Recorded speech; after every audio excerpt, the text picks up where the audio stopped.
দেশজুড়ে চলছে তীব্র জ্বালানি তেলের সংকট। পেট্রোল পাম্পগুলোতে ঘন্টার পর ঘন্টা লাইনে দাঁড়িয়েও মিলছে না কাঙ্ক্ষিত পরিমাণ তেল। রাজধানীর পরিবাগ পেট্রোল পাম্প থেকে সরাসরি জানাচ্ছেন সহকর্মী সম্রাট আনোয়ার। সম্রাট, আপনি তো সেখানে আছেন, সেখানকার চিত্র একটু জানাবেন।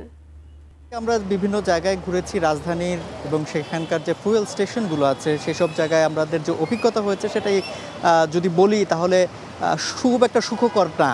অনেক জায়গায় এখন পর্যন্ত পেট্রোল কিংবা অকটেন ঠিকঠাকভাবে মিলছে না। আর যে ফুয়েল স্টেশনগুলোতে এই জ্বালানি তেলের সরবরাহ টুকটাক আছে সেই সব পেট্রোল কিংবা এই ফুয়েল স্টেশনগুলোর সামনে আমরা দেখছি যানবাহনের দীর্ঘ সারি। আমরা এখন পরিবাগের যে পাম্পটিতে ফুয়েল স্টেশনটিতে রয়েছে, এখানে দেখতেই পাচ্ছেন যে যানবাহন কিভাবে আসছে। এখানে মোটরসাইকেলের দীর্ঘ সারি দেখছেন, এবং ঠিক তার পাশ দিয়েই রাস্তা, মূল সড়ক যাতে বন্ধ না হয়ে যায় সে কারণে একটা আলাদা লেন করে দেওয়া হয়েছে, এবং সেইখান পর্যন্ত ভেতরে যাতে ভিড় খুব একটা না হয় সেটা ব্যবস্থাপনা তারা করেছে। কিন্তু রাস্তায় যে অপেক্ষমান যানবাহনের সারি সেটা প্রায় কিলোমিটারের বেশি ছাড়িয়ে গেছে।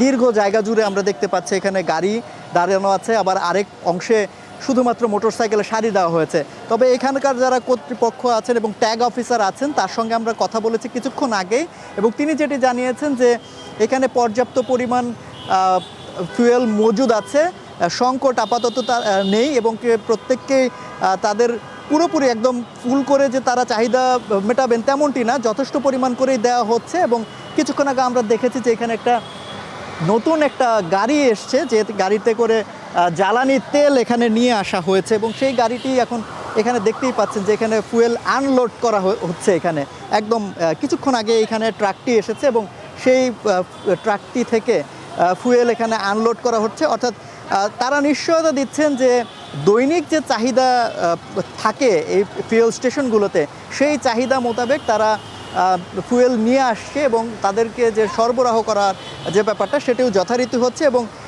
এই সরবরাহ যদি ধারাটা যদি অব্যাহত থাকে তাহলে হয়তো বা এই যে এখন যে সংকটটা তৈরি হয়েছে, দীর্ঘ সারি, মানুষের ভোগান্তি, সেই জায়গাটা হয়তো কিছুটা কমে আসবে। তবে একই সাথে তারা বারবার বলছে, এবং আমরাও দেখছি যে যারাই এখানে ফুয়েল নিতে আসছে তারা বেশিরভাগেরই কিন্তু গাড়িতে, যানবাহনে কিন্তু জ্বালানি যথারীতি আছে, এবং তারপরেও তারা নিতে আসছেন। এবং এই যে সচেতনতার অভাব বলবেন কিংবা মানুষের মধ্যে যে আতঙ্কগ্রস্ত হয়ে যে বাড়তি জ্বালানি তেল সরবরাহ করা এবং তার ফলে যে চাহিদাটা, বাড়তি চাহিদা তৈরি হচ্ছে সেটার কথাও কিন্তু তারা বলছে। আবার একইভাবে তারা বলছে যে অনেকেই আবার মজুদও করছেন। এই বিষয়টাও কিন্তু আবার যারা যাত্রী সাধারণ আছেন, অর্থাৎ এই যানবাহন চালায়, তারাও কিন্তু আবার অভিযোগ করছেন। তো দুই পক্ষেরই বক্তব্য আছে। কেউ বলছেন যে জনগণ প্যানিক হয়ে যে কারণ তারা বেশি চাহিদার চেয়েও বেশি পরিমাণ এখানে কেনার চেষ্টা করছেন। আবার যারা কিনছেন তারা কিন্তু আবার বলছেন যে সংকট অবশ্যই আছে, কারণ যদি তা না থাকতো তাহলে তারা